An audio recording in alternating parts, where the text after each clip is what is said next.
जय श्री राम, राधे राधे सभी किसान भाइयों को। आज का जो मुद्दा है वो मुद्दा कुछ ऐसा मुद्दा है जो शायद मेरे दृष्टिकोण से आप सभी पर भी कभी न कभी ऐसा बीता होगा, ऐसा हुआ होगा, है ना। अब क्या बीता होगा, क्या हुआ होगा, उसके बारे में चर्चा कर लेते हैं। तो किसान भाइयों और मेरे सभी जो मुझे फॉलो कर रहे हैं, मुझे सब्सक्राइब कर रहे हैं, मैं उन सभी दोस्तों को, चाहे वो किसान है या नहीं है, अगर आप अपने लाइफ में कुछ काम कर रहे हैं, कुछ जॉब कर रहे हैं, 8, 9, 10 साल से आप उस जॉब में हैं और आप सेटिस्फाई नहीं है, है ना। इधर जा रहा है भाई, इधर 8 से 9 साल हो गए हैं एक ही लाइन में काम करते हुए, लेकिन आपको वो मज़ा नहीं आ रहा है ना। मज़ा नहीं आ रहा है, आप मन मार के काम कर रहे हो, किए जा रहे हो, ना तो आप सैलरी से संतुष्ट हो, ना तो आपको वो सैलरी मिल पा रही है जिसका आप चाहते हो, जिसके आप हकदार हो, और ना आपकी कोई सोशल लाइफ है। लेकिन क्योंकि आप गृहस्थ हैं, आपके ऊपर एक परिवार की जिम्मेदारी है, तो आपको मजबूरी में वो सब काम करना पड़ रहा है जिसे आप करना कतई नहीं चाहते। तो भाई लोगों, क्या होता है कि बहुत ही कम लोग ऐसे होते हैं जो मन की बात सुन लेते हैं, डिसीजन ले लेते हैं और एक अच्छी खासी सेट जॉब को, जैसा कि परिवारजन का मानना है कि यार अच्छी खासी लाइफ थी, अच्छी खासी पोस्ट थी, ये क्या सूझा कि उस जॉब को क्विट करके अब ये नया काम धंधा, ये खेती बाड़ी करने लगे, है ना। तो दोस्तों, ऐसा है कि आज का जो एजुकेशन सिस्टम है ना, आज का जो हमारा भारतीय शिक्षा प्रणाली जो है, और आज के जो माता पिता का जो थॉट प्रोसेस है, उनकी जो सोच है, उनका जो दृष्टिकोण है, उसके बारे में हम बात कर लेते हैं। तो आज के जो माता पिता हैं वो ये चाहते हैं कि उनका बच्चा अच्छा पढ़ लिख ले, अच्छा पढ़ लिखने के बाद कोई कंपटीशन फाइट करके जैसे तैसे एक गवर्नमेंट जॉब को अचीव कर ले, बस। और उनकी ये सोच काफ़ी हद तक इसलिए सही है क्योंकि अगर आपके पास एक सरकारी नौकरी है, अगर आपके पास छोटी मोटी हो ना, एक सिक्योर लाइफ है कि हाँ यार बंदा सरकारी जॉब में है, तो क्या होता है भाई लोगों, इस सरकारी नौकरी वाला बंदा एक तो कभी कंवारा नहीं रहता है। माँ बाप की सबसे बड़ी टेंशन क्या होती है कि यार पढ़ लिख जाएगा तो आई को घर बस जाएगी, है ना, घर बन जाएगी, बस यही सोच रहती है। इसीलिए वो थोड़ा प्रेशर मेंटेन करते हैं। और मैं ये नहीं कहता कि माता पिता की ये सोच गलत नहीं है, बिल्कुल सही है। माता पिता कभी गलत हो ही नहीं सकते। माता पिता एक बच्चे के सबसे पहले गुरु हैं और भगवान ने स्वयं उनको, माता पिता को भगवान का दर्जा दिया। तो ऐसा बोल के मैं उनके दृष्टिकोण को बता के, या मेरा कोई ऐसा मकसद नहीं है दोस्तों कि माता पिता की जो सोच है उस सोच की अवहेलना करना नहीं है ना। मेरा जो उद्देश्य है वो सिर्फ इतना है कि यार एक बच्चा जो क्या है कि जो आप जैसा माहौल उसके सामने क्रिएट करते हो ना, यार पढ़ पढ़ पढ़ पढ़ पढ़, बेणी लीगी तो बेणी होशियार, न बेणी तो कनक शिक्षिक होता है करते यार, बेड़ी लीगी तो बेणी होशियार, न बेणी तो गदा चढ़ाई, याद ना ना। तो वो इस थॉट प्रोसेस से गुजरता है और इसी प्रेशर के साथ वो पढ़ता है, लिखता है, 10th करता है, 12th करता है ना। और जिनके माता पिता सक्षम हैं, जिनके पास भगवान की दया से थोड़ा बहुत पैसा है, वो उनको और अच्छी एजुकेशन प्रोवाइड करवाते हैं। कोई बीटेक करवाता है, कोई नीट की तैयारी करवाता है, कोई क्या करवाता है कि जैसी गुदड़ी है ना, वो उतना पैसा अपनी औलाद के ऊपर ये सोच के खर्च कर देता है कि यार कैसे भी कर मामला सेट हो जाए, हमारे जीते जी हमारा बच्चा सेट हो जाए और अच्छी खासी इनकम कमाने लग जाए, इसका घर बस जाए, सब कुछ रेडी हो जाए, तो वाह माँ की तो या जून गुजरेगी, है ना। तो इस थॉट प्रोसेस से जब एक विद्यार्थी, एक बच्चा गुजरता है, तो उसके माइंड में ये साइकोलॉजी बन जाती है कि यार सरकारी नौकरी पाना या अच्छी खासी जॉब अचीव करना ही मेरी जीवन का एकमात्र लक्ष्य बन जाता है, और वो इसी प्रेशर के साथ अपने मकसद में जुट जाता है। और जब भाई लोगों को जुट जाता है, तो आपको पता है कि आज की जो एजुकेशन प्रणाली है, पढ़ाया क्या जाता है और फील्ड में करवाया क्या जाता है, इसमें काफ़ी गैप है। तो भाई लोगों, मैंने भी क्या कि ऐसी ही टेक्निकल एजुकेशन ली थी और उसी एजुकेशन टेक्निकल फील्ड से मैंने 10 साल का एक्सपीरियंस लिया। लेकिन क्योंकि प्राइवेट सेक्टर में होता है क्या है, प्राइवेट सेक्टर में बहुत ही मेहनत का काम है, बहुत ही रिस्पॉन्सिबिलिटी का काम है। कंपटीशन की वजह से क्या होता है कि अनएम्प्लॉयमेंट ज़्यादा है, मतलब बेरोज़गारी ज़्यादा है। बेरोज़गारी ज़्यादा होने के चक्कर में क्या होता है कि बंदे को कम सैलरी में काम करने की मजबूरी का सामना करना पड़ता है। जो पैसा प्राइवेट कंपनी द्वारा दिया जाता है, उसी में उनको संतुष्टि करनी पड़ती है। तो भाई लोगों, ऐसा ही कुछ हमारा किस्सा है। तो हमने भी क्या कि एक प्राइवेट सेक्टर में जॉब किया, लेकिन क्या हुआ कि 8 से 10 साल कोई छोटी बात नहीं होती है। 10 साल में दुनिया इधर की उधर हो जाती है। लेकिन हम 10 साल में किधर की गुजरी नहीं है। जब हम ज्वाइन हुए तब 8,000 की सैलरी में बहुत ही आधा जोड़ी के बाद हमें जॉब मिली थी। तो जॉब कैसे मिली, क्या मिली, उस पर बात करेंगे तो वीडियो काफ़ी लंबा हो जाएगा। लेकिन यह प्रकार की जॉब मिल गई दोस्तों। जॉब मिलने के बाद क्या हुआ, जॉब मिलने के बाद हुआ ये कि हमने वहाँ तन मन धन से, है ना, हमने कभी ये नहीं सोचा कि यार ये कंपनी का काम है। हमने अपना काम को पूजा समझ के किया, 9-10 साल तक उसमें खपाए, लेकिन उसके बाद भी वो ग्रोथ देखने को नहीं मिली जिसके हम हकदार थे। और फिर क्या हुआ, फिर ये हुआ कि हमने डिसाइड कर लिया कि यार अब इस लाइन को ही हमें त्यागना है। और ये तो डिसाइड कर लिया कि ये लाइन हमारे लिए नहीं है, लेकिन ये डिसाइड नहीं कर पाए कि हम करेंगे क्या, है ना। लेकिन मेरे दिमाग में था कि यार और कुछ नहीं हुआ। जब मैंने जॉब छोड़ा तो मेरे को 25-30 हज़ार रुपये मिल रहे थे, 25,000 और ओवर टाइम करके मेरा अच्छा खासा पैसा आ रहा था, लेकिन संतुष्टि नहीं थी। और बड़ी हिम्मत के बाद मैं ये कर पाया, क्योंकि 3 साल लग गए मेरे को, है ना।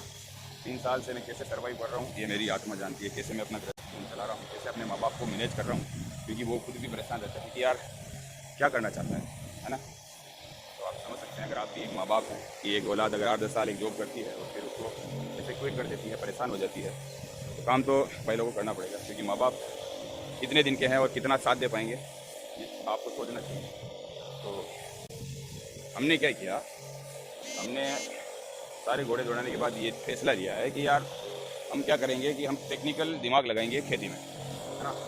हम कुछ हट के काम करेंगे, हम कुछ ऐसा काम करेंगे जो काम दूसरे किसान नहीं कर सकते। क्योंकि आप जानते हो भाई लोगों, किसान लोग क्या होते हैं कि भेड़ चाल चलते हैं, पड़ोसी देख लेते हैं वो क्या बोल रहे हैं, वो क्या कर रहे हैं। तो क्या कि फील्ड का भी इंटरेस्टेड है, मुझे खुद अच्छा लगता है, मेहनत का काम है, लेकिन ये काम करने में मुझे बहुत आनंद आता है ना।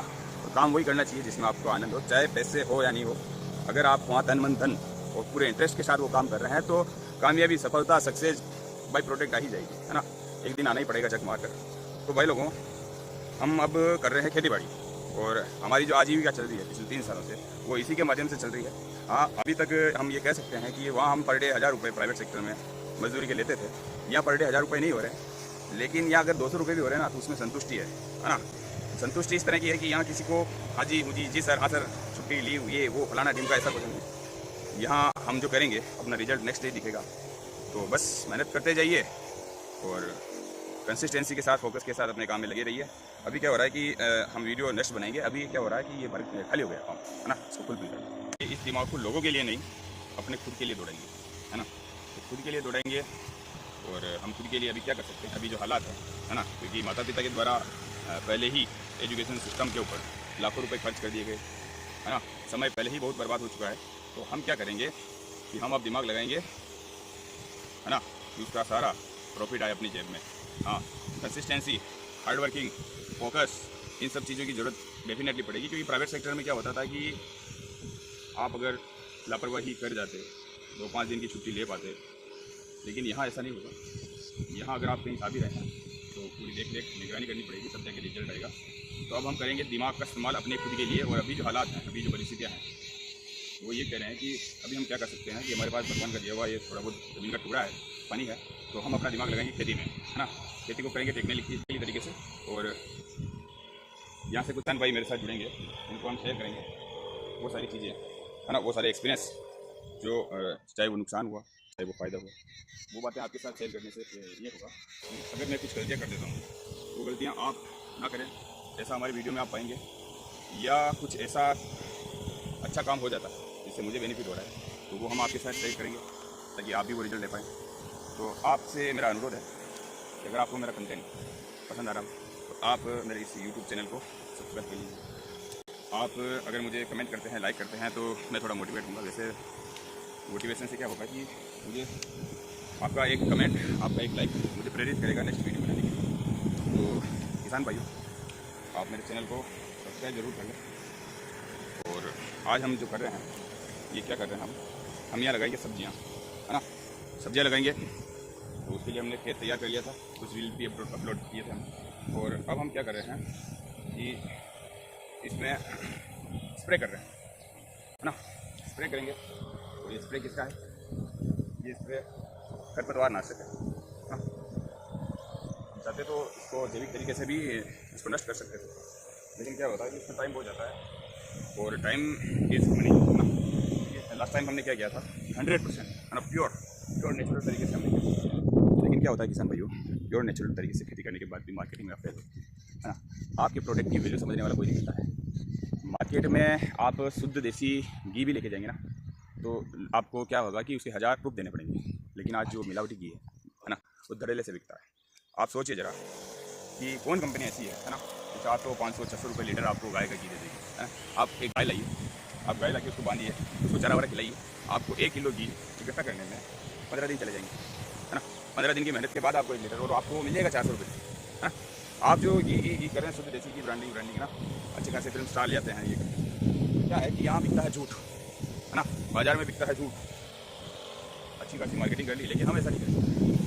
हम वही करेंगे जो मार्केट की डिमांड है, बचेंगे, है ना। जितना हो सके हम केमिकलों से बचेंगे। लेकिन क्या हुआ कि पिछली बार हम केमिकलों से बचे, उसमें हमारा समय भी गया, फसल भी नष्ट हुई और हमें हमारा जो प्रोडक्ट मिला उसका वाजिब दाम भी नहीं मिला।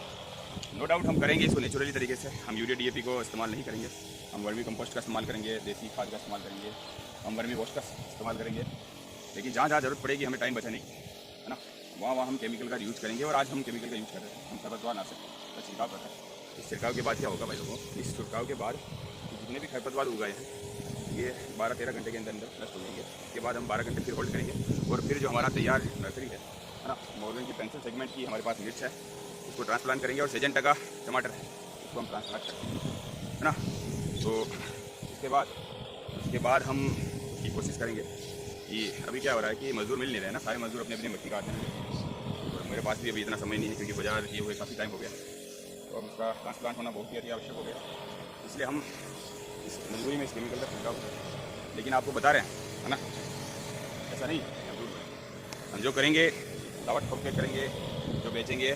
आपने एक बात नोटिस की भाई लोग, आपने एक बात नोटिस की कि जो शराब होती है ना, शराब के क्या होता है, ठेके 8 बजे बाद बंद हो जाते हैं। उसके बाद क्या होता है कि वो एक्स्ट्रा लेट लेके 12-1 बजे तक बेचते हैं। और ताजुब की बात यह है कि उसके बंद हो जाने के बाद भी एक्स्ट्रा रेट देकर भी वहाँ पीने वालों की संख्या में कोई कमी नहीं होती ना। क्योंकि एक शराब एक बुरी चीज़ है ना, शराब एक बुरी चीज़ है। शराब आपके आर्थिक स्तर को डाउन करती है, शराब आपके व्यवहार को ख़राब करती है, शराब आपकी किडनियाँ फेल कर देती है, शराब बहुत नुकसान देती है। लेकिन फिर भी शराब रात के अंधेरे में एक्स्ट्रा दामों में भी बिक जाती है। लेकिन दूध एक ऐसा प्रोडक्ट है ना, जो गौ माता से दिया हुआ प्रोडक्ट है और आपको प्रोटीन देता है, आपको न जाने क्या क्या देता है, आपके बच्चे को ताकत देता है।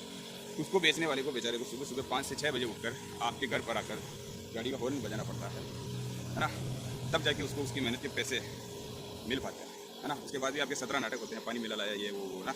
तो मेरे कहने का मतलब ये है कि एक अच्छी चीज़, है ना, एक अच्छी चीज़ को बेचने के लिए बंदे को कितना मेहनत करना पड़ता है, वही एक ख़राब चीज़ को बेचने के लिए, है ना, लाइन लग जाती है ना। आज दारू व्यवस्था इतनी स्ट्रॉन्ग है कि अर्थव्यवस्था मेंटेन करती है। आप ठेके बंद कर दीजिए, है ना, ये जितने भी भाई लोग हैं ना शराबी पागल हो जाएंगे, अर्थव्यवस्था हिला देंगे। इतने दम रखती है पावरफुल चीज़, क्यों? इससे सरकार चलती है। तो हमारा मकसद आबकारी विभाग या दारू कंपनी के विरोध में नहीं, हमारा इतना सा कहना है कि गलत चीज़ को बिकने में टाइम नहीं लगता है।